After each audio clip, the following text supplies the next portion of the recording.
Welcome to Save As Ability, a podcast to educate and inform you about disability employment issues. My name is David D'Arcangelo, and I'm your disability policy expert. Hey everybody, welcome back. It's David D'Arcangelo, another episode of Save As Ability. Please help us continue to build our channel so we can keep great content coming for you. Subscribe, like, share, comment, and we'll build our audience that way. We've got a great guest today, and I want to get right to her. It's Becky Kekula. Becky, welcome back. Great to see you. Haven't seen you. I think the last time we were together was a conference right before COVID. It's been way too long. It's great to have a reunion. And as a matter of disclosure, I am a disability-owned business enterprise, Adobe, or Archangel Communications is Adobe. And Becky works in the Disability Equality Index, right? Is that the name of it, Becky? Yes. So let's get right into it. Tell us a little bit about the index and Disability In and what you're doing to try to improve outcomes for people with disabilities, employment-wise, entrepreneurial. Yeah, so I think I look at the options that we provide at Disability In as kind of a two-tiered employment opportunity. There's the route that people with disabilities can take to become a disability-owned business. 51% owned and operated by someone with a disability. Find something you're passionate about, go for it, be your own boss, and you're also more likely to hire people with disabilities to work for your company. And then those disability-owned businesses can work with major corporations as potential vendors. And working with the major corporations, they're ready, willing, and able to hire people with disabilities. They just need to learn how. We often talk about how even Microsoft, it's a company of 200,000 employees. But even if every person at Microsoft had a disability, that still would not solve the unemployment rate issue for people with disabilities. So that's why direct competitors are coming together to share the latest and greatest best practices to be more inclusive of people with disabilities. There's also a program called the Next Gen Leader Program, where it's students who have disabilities in STEM, finance, or business positions, and they're willing to come to the conference, work with our corporate employers, get interviewed, and some people get hired just out of our conference and our network. So we're really setting up these companies for success. They participate in the Disability Equality Index, which is a self-assessment benchmarking tool to measure disability inclusion across their enterprise. They're taking those steps in parallel to hiring the talent pool that we have, and then also considering supporting their potential employees or even current employees to find something they're passionate about, start their own business. And it really gives people with disabilities a way to feel empowered and wanted. And it's great to even see almost like a bidding war where companies fight over talent because they're so great and can contribute a lot to the workplace. And I think what people forget is that people with disabilities are the number one problem solvers.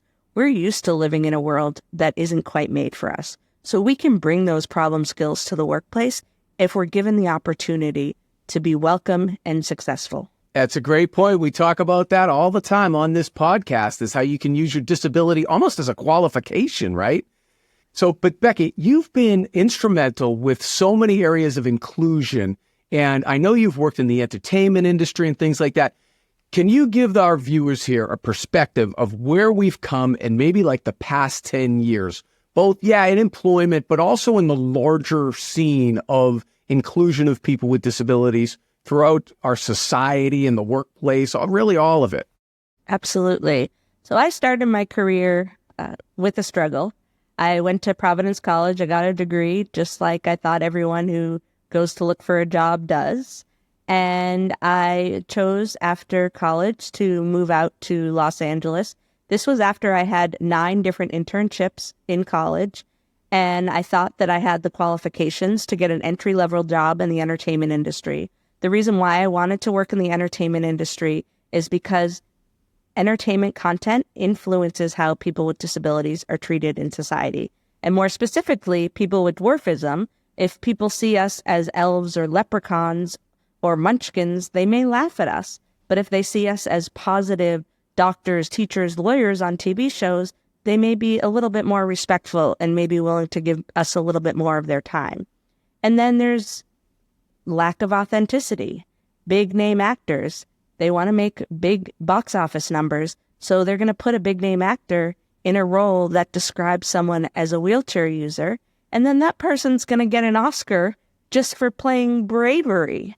And we don't like to see that either. Inspiration porn. We've talked about that a little bit too here. Yeah. So if people, do you think we've advanced it though? Where are we now as we sit in 2024?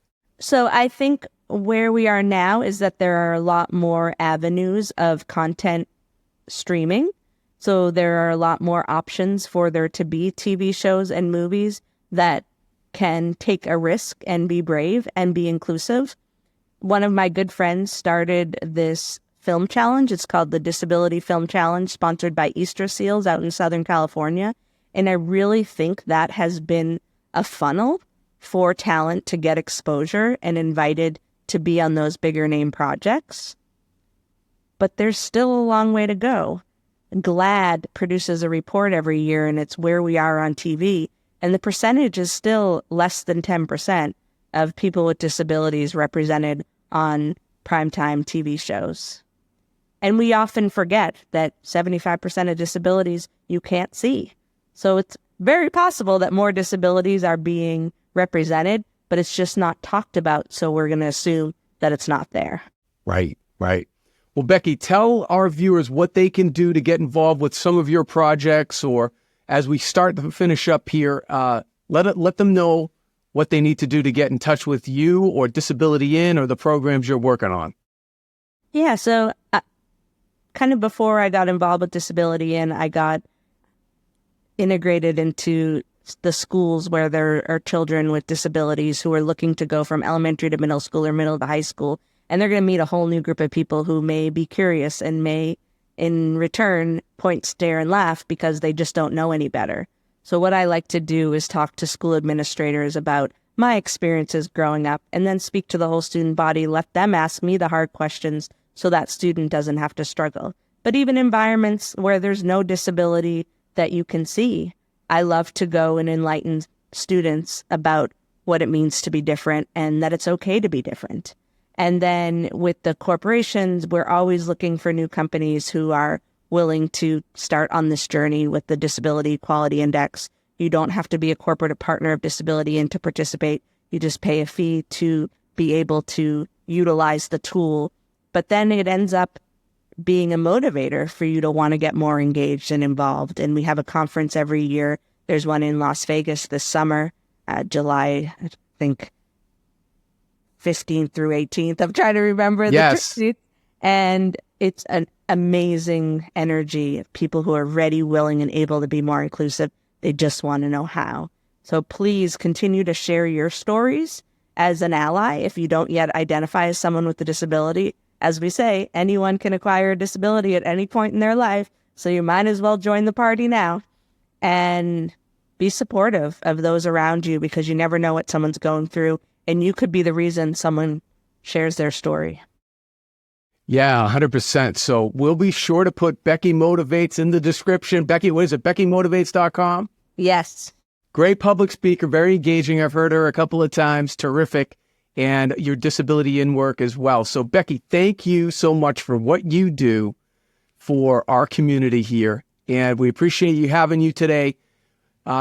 Again, please comment, like, share, subscribe to our channel so we can keep great content flowing for you. It's David Darkangelo, Save Visibility. Hope you have a great day. Thank you. For more information about disability employment issues, please visit our website, disabilityemploymentsolutions.com.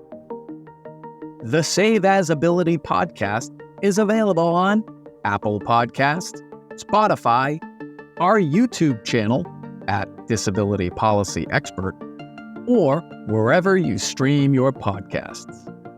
Subscribe, stream, rate, and review our shows.